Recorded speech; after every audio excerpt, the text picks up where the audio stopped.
30 साल पहले की जो तस्वीरें वो दिखा देते हैं हाँ, लोगों को। बिल्कुल।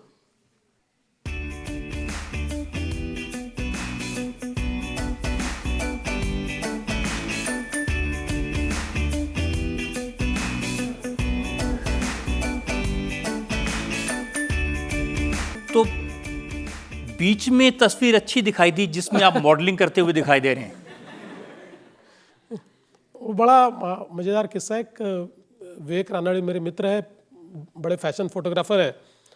तो ये जो तस्वीर है ये करीब मेरे ख्याल से 2002 या 2003 की तस्वीर होगी। तो चुनाव उनाव हो गया था और कुछ ज़्यादा काम भी नहीं था। एक दिन उसने मुझे बुलाया और विवेक ने कहा कि तुम्हारा एक पोर्टफोलियो तैयार करेंगे। मैंने भी कहा चलो, कुछ काम तो है नहीं। तो काफ़ी अलग अलग प्रकार के कपड़े वपड़े पहना के उसने मेरे फ़ोटो खींचे और फिर 4-5 दिन बाद कहा कि देखो ये जो सारे फ़ोटो है एक कपड़े का ब्रांड है, इसमें मैं आपको मॉडल के रूप में यूज़ कर रहा हूँ। तो मैंने कहा यार क्या फालतू बात कर रहे हो, लोग गाली मारेंगे मुझे और मुझे पता है मूर्खता होगी। बोला नहीं, मैंने तो तय कर लिया है। जैसे वो सारे बोर्ड्स वोर्ड लगने वाले थे मैं तो इतना डर गया कि मैं नागपुर छोड़कर शनि शिंगणापुर चला गया। मैंने बोला चलो भगवान के दर्शन करने चले जाते, 2-3 दिन किसी को मिलेंगे नहीं। और लेकिन उसको लोगों ने अच्छा रिस्पांस दिया। लेकिन उसमें सबसे मज़ेदार बात ये हुई कि चूँकि मैं उस समय विधायक था तो एक थोड़ी नई बात हो गई थी, किसी विधायक ने मॉडलिंग कर लिया था।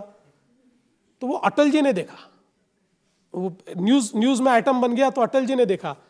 तो अटल जी ने देखने के बाद, उस समय अप्पा घटाटे हुआ करते थे तो अप्पा की और अटल जी की दोस्ती थी। तो अटल जी ने अप्पा घटाटे जी को कहा अरे तुम्हारे नागपुर का विधायक है, इसने मॉडलिंग की, उसको बुलाओ। तो मुझे बुलाया अटल जी ने और मैं गया तो बड़ा डर डर के गया। मैंने कहा कि अब तो अटल जी मुझे कहेंगे कि ये इसलिए तुमको बीजेपी में लिया हमने, ये मॉडलिंग कर रहे हो, विधायक बने हो, कुछ शर्म आती नहीं। मैं गया तो ऐसा मेरी पीठ पे मार के बोला आओ मॉडल विधायक, ऐसा करके, और मिठाई विठाई खिलाई मुझे। तो बड़ा मज़ा आया। लेकिन वो एक ही बार किया क्योंकि मुझे पता था कि क्या होता है कि आदमी को कुत्ता काटता है तो न्यूज़ नहीं होती, लेकिन कुत्ते को आदमी काटता है तो न्यूज़ होती है। तो मैंने एक प्रकार से आदमी ने कुत्ते को काटा था इसलिए न्यूज़ बन गई थी, तो इसलिए वो एक ही बार किया मैंने। लेकिन उसके बाद ये वजन बढ़ना शुरू हुआ, उसका कारण मिठाई है? नहीं, उसके बाद कई दिनों तक ठीक था, फिर वापस बढ़ा, फिर वापस कम किया, फिर वापस बढ़ा, ये चलते रहता है। मैं आपको सच बोलता हूँ, मिठाई तो खाता हूँ मैं, लेकिन मिठाई से ज़्यादा मुझे चॉकलेट पसंद है। और मैं कितनी भी डाइट करूँ तब भी डार्क चॉकलेट खाता ही खाता हूँ, उससे मुझे कोई रोक नहीं सकता। आपके वाइफ ने एक जगह कह दिया था कि शादी से पहले 30-30, 35-35 पूरण पोली खा लेते थे। वो मेरी वाइफ ने मेरे ऊपर बदला लिया था एक्चुअली।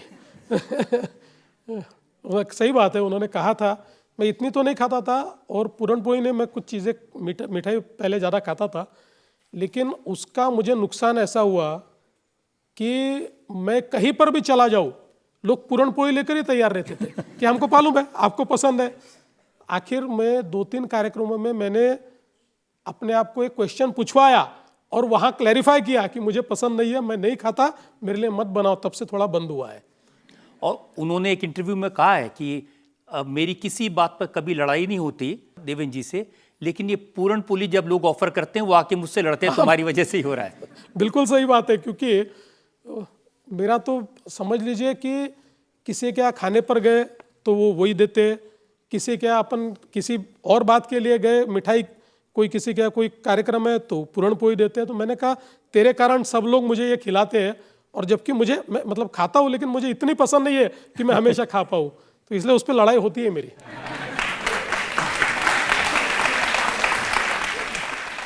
एक सवाल और ले सकते हैं? मेरा सवाल आपसे ये है कि आपकी वाइफ पब्लिक लाइफ में काफ़ी एक्टिव हैं, तो ये मैरिज आपकी पॉलिटिकल मैरिज है कि लव मैरिज है? मेरी मैरिज अरेंज्ड विथ लव है। ये अरेंज मैरिज है, लेकिन मेरी जब शादी हुई तो मतलब जिस समय मैंने ये तय किया तो मैंने अमृता का फ़ोटो देखा, मैरिज ब्यूरो से 3-4 फ़ोटो मेरी माँ ने लाई थी। फ़ोटो देखा, उसका नंबर लिया, सीधा उसको फ़ोन किया, मिलने बुलाया। 2-3 मुलाकातें हुए। मैंने पहली मुलाकात में उसको बता दिया कि मैं ज़िंदगी भर राजनीति करने वाला हूँ, कोई काम धंधा करूँगा नहीं, और पहले इसमें बताया, वो बैंक में उस समय भी काम करती थी।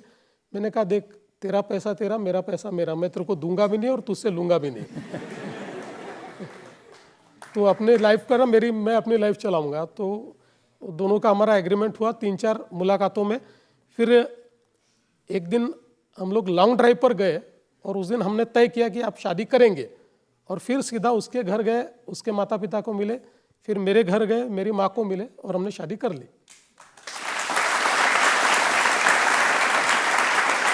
लेकिन ये भी सही है कि शादी वाले दिन आप टाइम पर पहुंच गए थे और वो गायब। ये बिल्कुल सही है।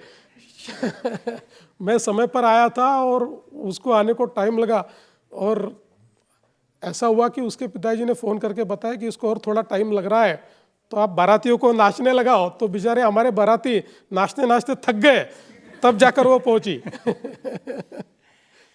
लेकिन वो राजनीति में नहीं है, लेकिन राजनीति पर कमेंट जरूर करती रहती हैं। मैं देखा कि उद्धव ठाकरे से काफ़ी उनकी तकरार चलती है। जब उद्धव मुख्यमंत्री थे तो उन्होंने एक ट्वीट किया जिस पर उन्होंने लिखा कि एक राजा कपटी था। देखिए, मैं अल्टीमेटली उसकी अपनी अलग पर्सनालिटी है, वो एक अलग व्यक्तित्व है और वो कुछ कमेंट्स करती है। लेकिन मेरा अपना मानना है, अगर आप पूछेंगे तो मैं उसको हमेशा कहता हूँ कि आप क्यों राजनीतिक कमेंट करते हो, आप राजनीति में नहीं हो। क्योंकि राजनीतिक कमेंट करने के बाद जिस निचले दर्जे का ट्रोलिंग उसको सहन करना पड़ता है, और बहुत ही घटिया दर्जे पर आकर लोग जिस प्रकार के कमेंट करते हैं, जिस प्रकार से वार करते हैं, तो मैं उसको कहता हूँ कि आप क्यों करते हो, मत करिए, ये आपको सहन करना पड़ता है। सुनती है और कभी कभी कर देती है। नहीं, लेकिन इंटरेस्टिंग कमेंट करते हैं। उन्होंने उद्धव जी को लिखा, ओ भोगी कुछ तो सीखो हमारे योगी से।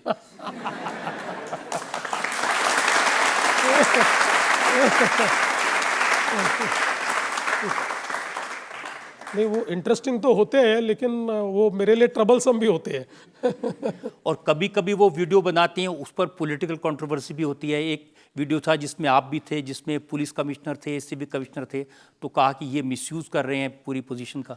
नहीं, वो एक्चुअली एक रिवर एंथम तैयार किया था, नदी को बचाने के लिए एक बड़ी कैंपेन हुई थी और उसका रिवर एंथम तैयार हुआ था।